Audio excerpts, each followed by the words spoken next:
guys, welcome to my reaction series. Today we are reacting to Gray Divorce and the brutal reality for men over 50. So let's see what this woman has to say. Today we're going to talk about our generation, my generation, your generation. That is, if you're a Gen Xer or a boomer, and I've been called a boomer, not a boomer, 69 here, and what's going on with us with divorces? It's kind of crazy. And in fact, people in our generation make up 40% of all divorces now. And I think... No way. 40%. How did I not know that stat? 40% of all divorces. Okay. And that's the one thing. That's how they lie to you about these divorce stats. It's always worse than these religious people like to think. Oh my God, I could go on for days. We need to do a video just debunking the religious, if you find some Catholic girl or some Lutheran, whatever it is, that they're not going to ruin your life too.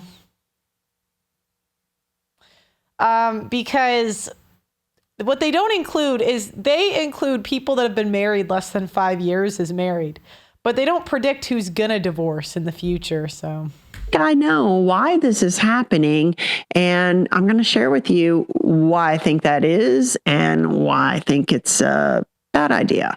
So we'll get right into why I think it is. People come to me, I'm a divorce attorney. I do consultations daily. Folks come in and almost always they're just tired of living with the same old. It's day in, day out. And most of the folks who are coming in at this point, they've raised their kids. I don't know why, but I feel like people shouldn't, I don't want to say should, because people will live together, but if possible, men and women, if they could live separately or just spend less time together, I find that the people, because the problem is when women, we spend too much time around a person, we just take them for granted. And we just start to find things we don't like. So I think that we do better when we see you like maybe an hour a day. And then it's great as a guy, you can get the sex, and then some guy waiting to sleep with your wife later can listen to her problems. I think that's a great way to set it up. And they're heading into retirement, and what they're looking to do is just move into their last 20, 30 years, reinventing their lives, finally getting to have their time, or at least having, thoughts or fantasies, I think, in many ways, having a different kind of relationship than the one that they've created over, the last couple decades or so. At least for me, I've been married 30 years, and believe me, there are days when I'm like, 30 years, and I've worked to do this 30 years, where my husband and I, are bickering over complete nonsense. So, I get it. I'm trying to think back to the weekend we went to a wedding, which is always fun, big family wedding this weekend. And it's really joyful, but you've got everybody ranging from, the octogenarians down to little kids running around these big family weddings. And it's always a mixed bag, bittersweet. And for us in particular, it's bittersweet because I didn't have the wedding that I wanted. And, my husband gets a little touchy because, it was his fault. He let his mom kind of take over the whole thing. And I wanted a destination wedding. She wanted us to get married. You see, she's bringing this up from 30 years ago. That's marriage, fellas. That's why it's almost beneficial to just keep getting new ones, because then you don't have to be reminded of the past. You can just move on to the future because there is no past. Their church and have, their people there. And we ended up getting married at his church in the middle of the winter. None of my family could come. And it's always been a sore spot. That's not smoke you can put back in a bottle. Anyway, so we go to this wedding and it's all touchy. So like I said, it's bittersweet. And so we're bickering about dumb stuff, not the least of which is like we're leaving the wedding and, my husband, for whatever reason, is walking 5 steps ahead of me and I'm clumping along in heels, which I don't wear very often. And so I'm like, like da-da-da, and he's, and, so my daughter's with us and she's rolling her eyes because she knows what's about to happen once we get in the car and all the polite face drops. For 30 years this has been going on. And, for me, it's demoralizing to not have a better handle on this stuff. And some days you just get tired. And there's worse things going on. I understand in lots of people's marriages, but, death by 1,000 paper cuts over the course of decades can get you to that place. And those are the people I meet with weekly.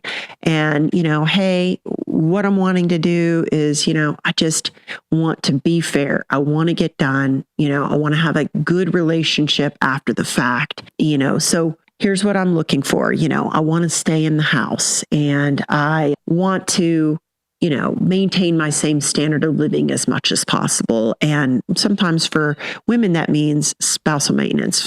Sometimes for men, it means, keeping their retirement or minimizing their spousal maintenance. But they're generally anticipating splitting everything down the middle.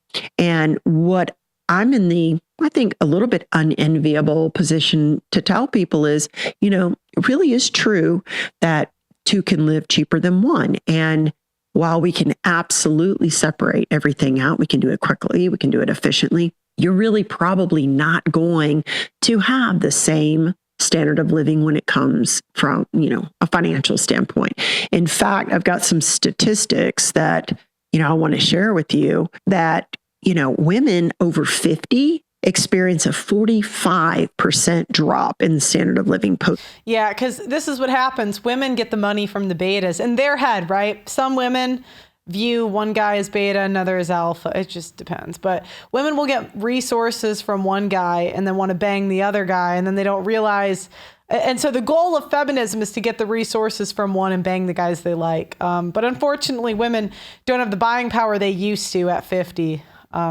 So they can't get as many resources after divorce. And it's about 21% for most men in our age bracket. And I'm talking about people who are 50 and up.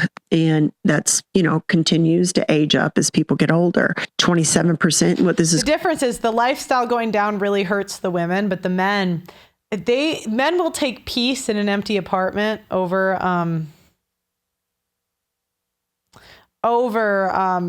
a scorned woman nagging them about the wedding 30 years ago. As most of you know, I have been fighting on the front lines of the simp epidemic for years, but I need to tell you about a quiet weapon being ratcheted up against men that is rarely talked about. It's not just the relentless anti-masculinity propaganda and OnlyFans hoes causing the societal issues that we discuss on this show. Did you know that the average city's tap water contains trace pharmaceuticals and endocrine disruptors? This often includes estrogen from birth control. The average adult consumes a credit card worth of plastic every single week. That's 5 grams of plastic a week on average. So it's no wonder that the average male's testosterone is half of what the average was 50 years ago. Testosterone levels decline 1% a year, and without a course correction, we are headed towards extinction. No matter how based you are, you need to be naturally boosting your testosterone. My friends at Chalk, CHOQ.com, are on a mission to save mankind from extinction by boosting your vitality. Chalk's Male Vitality Stack contains premium and potent herbs clinically studied to naturally boost your testosterone levels, sperm count, and overall vitality. Just one of the many ingredients in the Male Vitality Stack was studied in double-blind human clinical trials to boost total testosterone 20% in 90 days. When you boost your testosterone, you'll have more mental clarity, you're more capable of making decisions and taking risks. Having high testosterone will also affect your pheromones, so women will find you more attractive subconsciously. Get the Chalk Male Vitality Stack right now on Chalk.com. That's CHOQ.com. Use my name Pearl as your coupon code and you'll get 25% off site-wide on Chalk.com. That's CHOQ.com. My name Pearl is the discount code. Gray divorced women fall into poverty. That's more than a quarter of women who think they're improving their lives will actually fall out of, from above poverty into poverty. And only 22% of women remarry or cohabitate after they get divorced in their 50s plus. Yeah. So what I've heard is that if they're past 50, I know somebody that dates women in that age bracket, and he says they've let the dream die at that point. They just want sex. And that's what you guys have to understand. We look at women not getting remarried as like a loss for the women, but women don't like men. They don't. All their actions show they do not like men at all. So if they can get, Tinder on speed dial, needs are taken care of, unfortunately. Well. So divorce erodes your retirement savings, your home equity.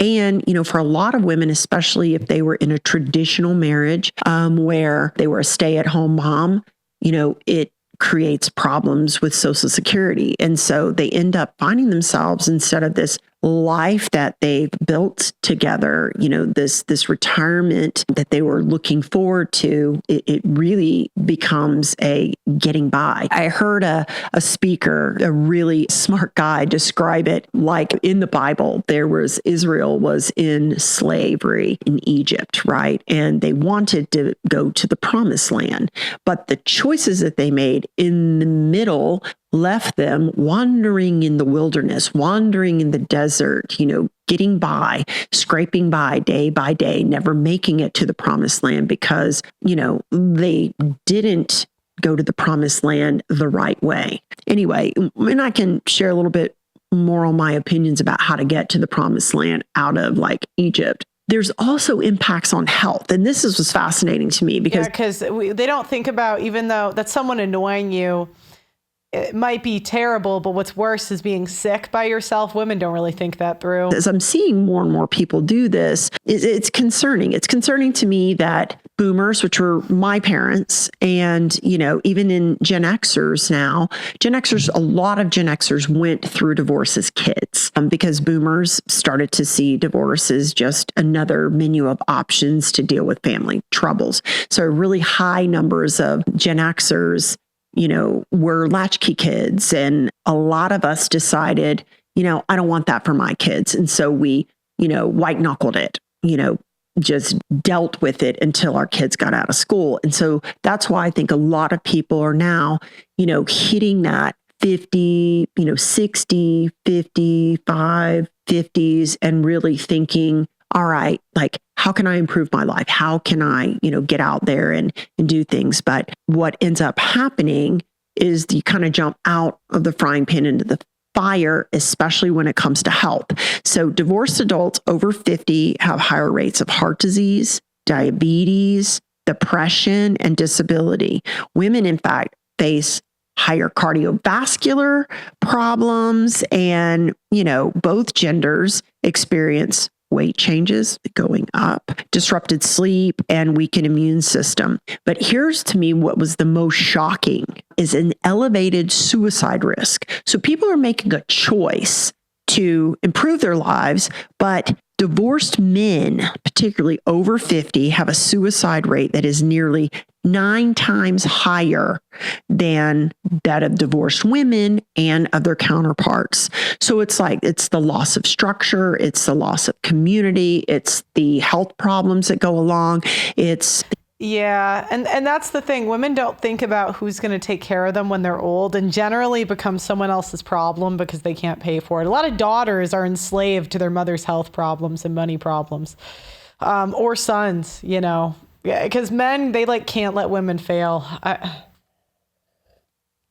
I don't know why. It's not in their DNA. It's you could have a woman destroy a man and he still won't let her fail. They don't step out of a relationship that they've known into this new transformative, fantastic, relationship with, some young hot thing. I mean, it's that's the dream, right? That's the myth. It's you trade up for a younger model. But, when you have standard of living, your ability to do things decreases, your social circle gets smaller. You really don't always end up, with the options you think you might have. So both men and women face increased loneliness, and men are the most socially vulnerable.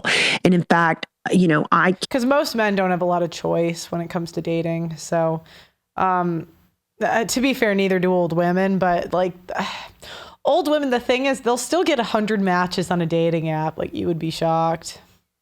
Can think of and this particular client of mine, which I don't like to share details about my client because or any client, and this wouldn't be identifiable in any way, but I can remember this one client who was devastated by his wife's decision to divorce him later in life. They had really Yeah, a lot of guys don't see it coming. They think they're safe after 30 years. They're not. struggled and worked, made fortunes, lost fortunes, made fortunes, lost fortunes. Predominantly, she was a stay-at-home mom, but they had kind of hit this apex, during a real estate run-up, and she wanted to basically cash in, take her money and run. And what would have provided, the whole estate, which would have provided very well for both of them going into retirement, was halved. Yeah, women take men's sacrifice for themselves. Men will sacrifice for the family and women will just ruin it. $1 million can't buy as much as you think it can anymore, especially when you're 60 and your earning capacity is limited going forward. It's not like you're going to be able to, draw $10,000 a month off $1 million and have it last, for the rest of your life. So he was put in the position of not being able to retire and just flat depressed about getting back in the dating game. I mean, I'm going to tell you, if I had to get back, well, for one, I would never get back into that dating game, regardless of what options I have or don't have. I mean, the sheer prospect of having to be naked in front of somebody new in and of itself is enough for me. I don't know about you, but also like seeing somebody naked, dude, come on now. I mean, there's just some practicalities here. Anyway, it's that psychological deep loss of identity that is the most devastating, because you go from, in your 20s, you became y'all, and now you come out and you're reinventing yourself. And I'm not suggesting that if there's abuse, if you've been in a long-term abusive relationship and you need to get out for your emotional safety and physical safety for certain, but just thinking through divorce is like like new hair, new life, new outfit, new life, new wife, new life, bad plan. It's just a terrible, terrible plan. And one thing. Yeah. And that's the thing. That's why women hate that they have to be attached to a guy and become part of his dream instead of their own dreams. And that's kind of like the impasse that women are at. It's like, do they want to sacrifice their dreams for the family? Unfortunately, most women won't. Most women will not. That, I have seen work, that I have worked on myself, my husband and I have worked on ourselves, is deciding that you want to have a new marriage and that you want to, have a new relationship, and committing to have that with your current spouse. Now, it absolutely takes two to really make that work. And even when two people are working out, like I told you, this weekend was kind of a freaking nightmare, because we're having a petty argument in front of our 22-year-old daughter, knowing full and well that kid heard us arguing like idiots growing up. It's the very last thing that I want to do. In fact, later she shared with me, Mom, one of the things that makes me, think maybe I won't get married is, I don't want to have these kind of arguments with somebody, kind of arguments you and Dad have. And also, what if you two what? What if I bring somebody around and you two get into it? Like, I'm telling you, I was crushed. And that's the thing. Women even good women, right? We still have this annoyingness about us, unfortunately. So it's really a liability to the men most of the time. And the petty arguments are generally started by the women. And it does turn off a lot of younger people to marriage because they watch their parents just argue all the time. And like their mother just nag their husbands for years. And a lot of times kids, they don't understand what's going on, but retrospectively they look back and, why would it be different? Most people repeat the mistakes of their parents. Crushing, but it's the same, different. You know what I mean? Wherever I go, there I am. So if you're thinking about improving your life, I think you are going to be well served to start with you, because I'm going to tell you, and I'll tell you, even in these consults, maybe I'll get into this in another episode, but I'll tell you one thing that I never, ever have anybody come to divorce consults and say to me is, you know what? I'm the problem of the difficulties in my marriage. And this is coming from a divorce attorney. Not one. And I think if any of us, especially us Gen Xers and boomers, we're greatest generation. We're pretty gritty people. If there's any group of people that have what it takes to take a hard, long look in the mirror and get honest, it's us. We have what it takes, to get real, to be real. And we really should start getting real with ourselves. Now, that's where you get to the promised land, because the real thing you're going to find out is it's your patterns that are keeping you enslaved. That's why you're in Egypt. Okay. And if you come out of that, if you're like, look, I want a new life, I want to do things different, but all you do is keep doing you, you're going to be wandering in the wilderness, in the desert over and over. So why not start walking out of those negative behavior patterns, and go straight to the promised land by doing it the right way with your spouse? This is a person that you coupled up with a long time ago. You've got history, you've got family, you probably got kids, you've built something together. Yeah, because women would rather just talk to Chad and Tyrone, unfortunately. Anyways, guys, let me know what you think. I actually like this divorce attorney. I might give her a subscribe button. She seems pretty interesting, so I'm going to subscribe to the video. What do you guys think? Do you guys think she said anything interesting? Do you think that most people should work it out instead of getting divorced, or just call it quits? Personally, I think most wives are so insufferable, they should just call it quits. But hey, maybe you guys think differently. Like the video, subscribe, and I'll see you guys next time. Bye-bye.